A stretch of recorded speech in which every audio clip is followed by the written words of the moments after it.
उनके जीवन को, उनके मन को, उनके भावों को आप देखिए और समझिए तो आपको मालूम पड़ेगा ये जो कुर्बानी, ये जो बलिदान, ये जो आत्मोत्सर्ग, ये जो कष्ट, कठिनाइयां इन्होंने झेली है। मैं समझता हूं शायद भारतवर्ष के अंदर माओ ने अगर इतना कष्ट नहीं देखा होता तो शायद भारत माता को गुलामी की बेड़ियों से मुक्त कराने के लिए इतनी लंबी श्रृंखला पुत्रों की खड़ी नहीं होती, पुत्रियों की खड़ी नहीं होती।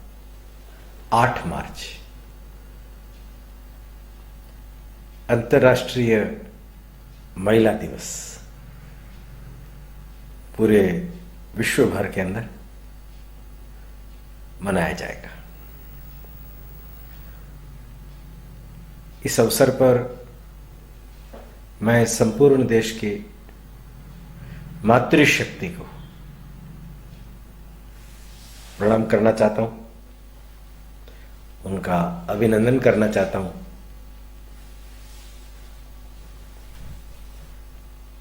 आप लोग निश्चित रूप से इस बात को अच्छी तरह से समझते हैं कि ये भारत देश है जिसमें महिलाओं की महिमा का स्पेशल गान किया जाता है।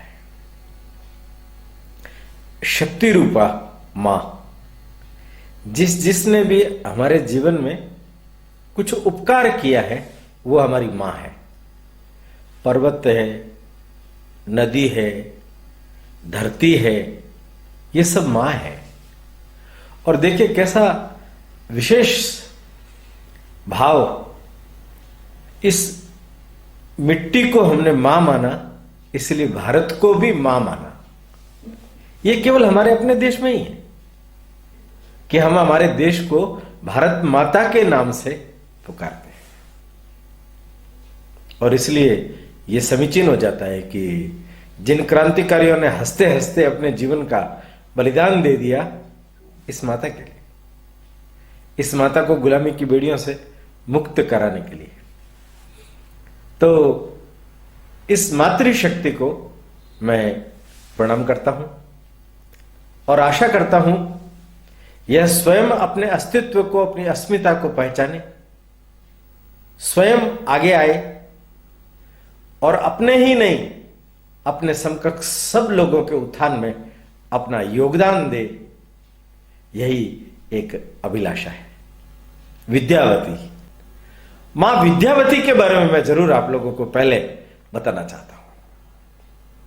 महाविद्यावती, उनके जीवन को, उनके मन को, उनके भावों को आप देखिए और समझिए तो आपको मालूम पड़ेगा ये जो कुर्बानी, ये जो बलिदान, ये जो आत्मोत्सर्ग, ये जो कष्ट, कठिनाइयां इन्होंने झेली है। मैं समझता हूं शायद भारतवर्ष के अंदर माओ ने अगर इतना कष्ट नहीं देखा होता तो शायद भारत माता को गुलामी की बेड़ियों से मुक्त कराने के लिए इतनी लंबी श्रृंखला पुत्रों की खड़ी नहीं होती, पुत्रियों की खड़ी नहीं होती। ये माएं हैं, ये क्रांतिकारी नहीं है। देश की आजादी में इनका अपूर्व योगदान है। मां विद्यावती, इनका 1898 में विवाह हुआ किशन सिंह जी के साथ। 1900 ईस्वी में 2 वर्ष बाद गौना होकर के घर आ गए। मैं इस मां का परिचय इनके स्वयं के द्वारा बोले गए एक वक्तव्य से कराना चाहता हूं। एक बड़ी अच्छी लेखिका हुई है वीरेंद्र सिंधु, उन्होंने भगत सिंह पर बहुत अच्छी पुस्तक लिखी है, उसका अंश है। मैंने भगत सिंह की मृत्यु के बाद, भगत सिंह की मृत्यु के बाद घर दाने दाने को मोहताज हो गया था। 32 में अर्जुन सिंह जी का स्वर्गवास हो गया था, 40 में जय कौर का स्वर्गवास हो गया था। ये 10 साल का पीरियड है, बड़ी कठिनाइयों का पीरियड है। दाने दाने के लिए मोहताज परिवार। उस स्थिति में भी इस मां की स्थिति कैसी है? लाहौर में एक कार्यक्रम था, उस कार्यक्रम की अध्यक्षता करने के लिए मां विद्यावती पहुंची और वहां का वो जो भाषण है उनका, उसका अंश सुनिए। भाषण देते हुए उन्होंने बहुत सादी भाषा में अंग्रेजों को लक्ष्य करके कहा, मेरे एक बेटे को तुमने फांसी पर लटकाया, मेरे छोटे देवर सरदार स्वर्ण सिंह को जेल के अंदर अत्यधिक शारीरिक कष्ट पहुंचाकर तपेदिक का रोगी बनाया और उसे इस दुनिया से विदा होने के लिए मजबूर कर दिया। मेरे दूसरे देवर सरदार अजीत सिंह को जलावतन होकर विदेशों में भटकना पड़ा और अब मेरे 2 बेटों को बिना कोई मुकदमा चलाए गिरफ्तार कर लिया है। भगत सिंह के छोटे भाई कुलवीर और कुलतार, उन दोनों को गिरफ्तार कर लिया बिना किसी आरोप के। तो वो बोल रही है, अब मेरे 2 बेटों को बिना मुकदमा चलाए गिरफ्तार कर लिया है, क्या मैं इन सब से डर गई हूं? नहीं, मैं मिट जाऊंगी पर झुकूंगी नहीं। मैं ब्रिटिश साम्राज्य को नई चुनौती देती हूं और दूसरे 2 बेटे भी देश सेवा के लिए पेश करती हूं। आओ जालिमों, अगर तुम्हारी हवस अभी पूरी नहीं हुई तो इनको भी ले जाओ। शहीद आजम भगत सिंह जिंदाबाद जिंदाबाद के नारे लग गए। भगत सिंह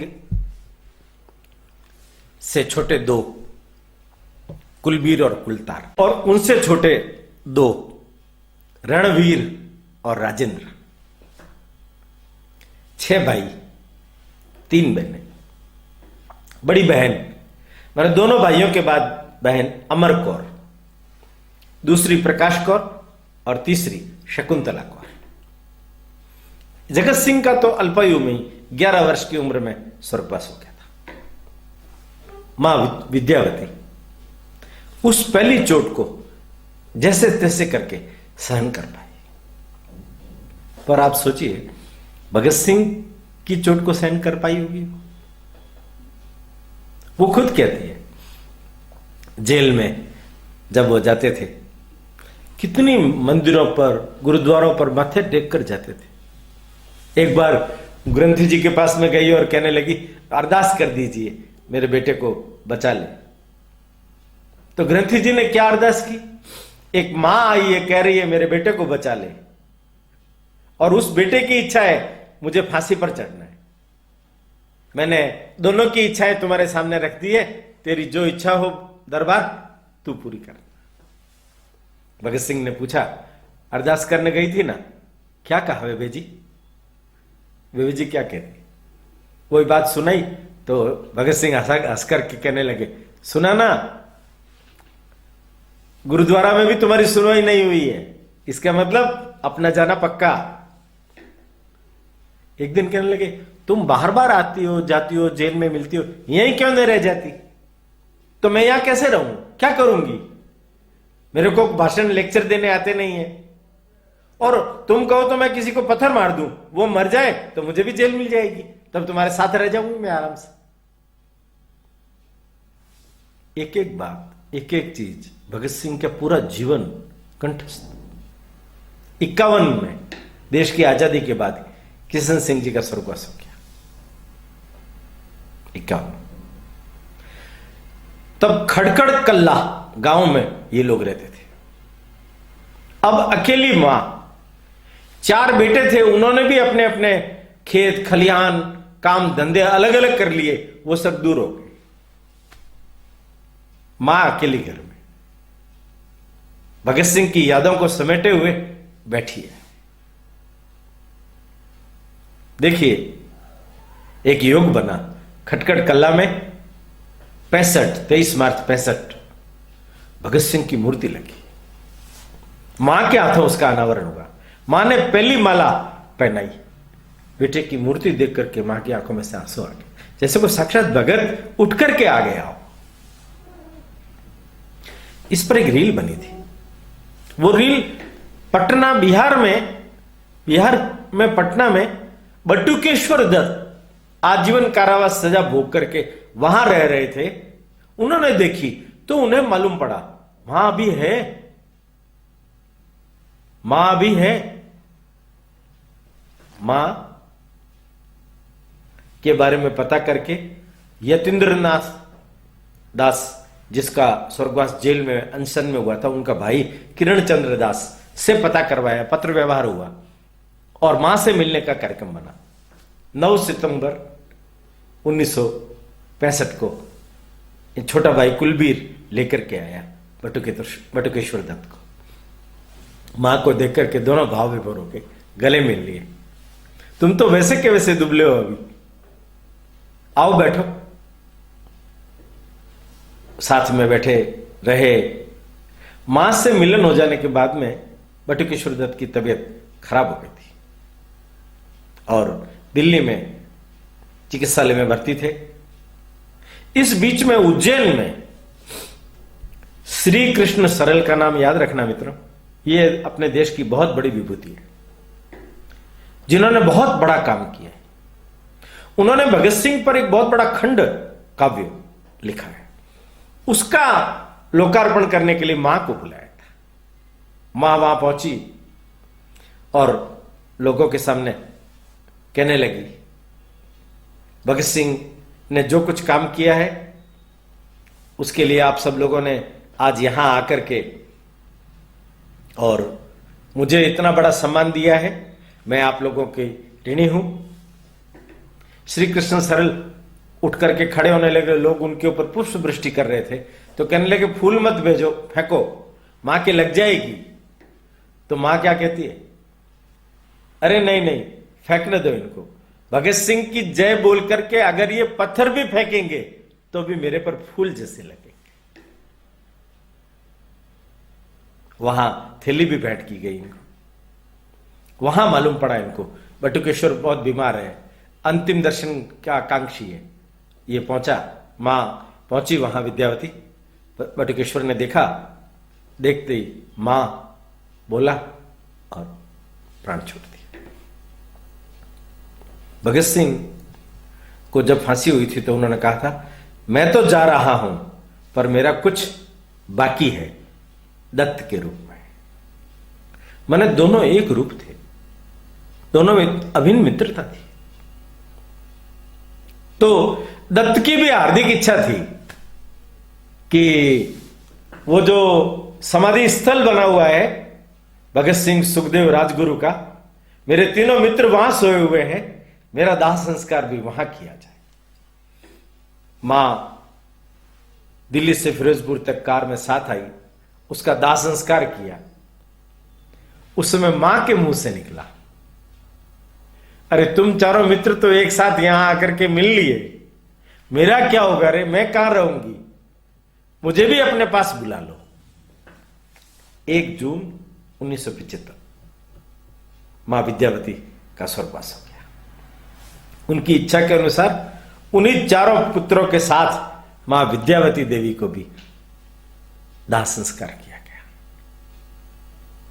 देखिए कैसा अद्भुत जीवन है,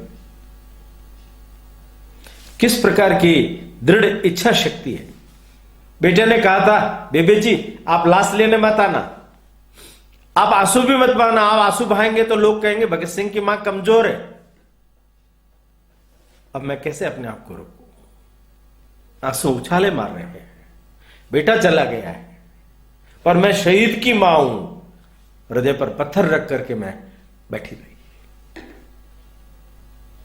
मित्रों, महिला दिवस पर आज मां विद्यावती देवी का स्मरण कर मैं ये कहना चाहता हूं कि देश भर के लगभग सभी क्रांतिकारियों की माओं का जीवन ऐसा ही रहा है,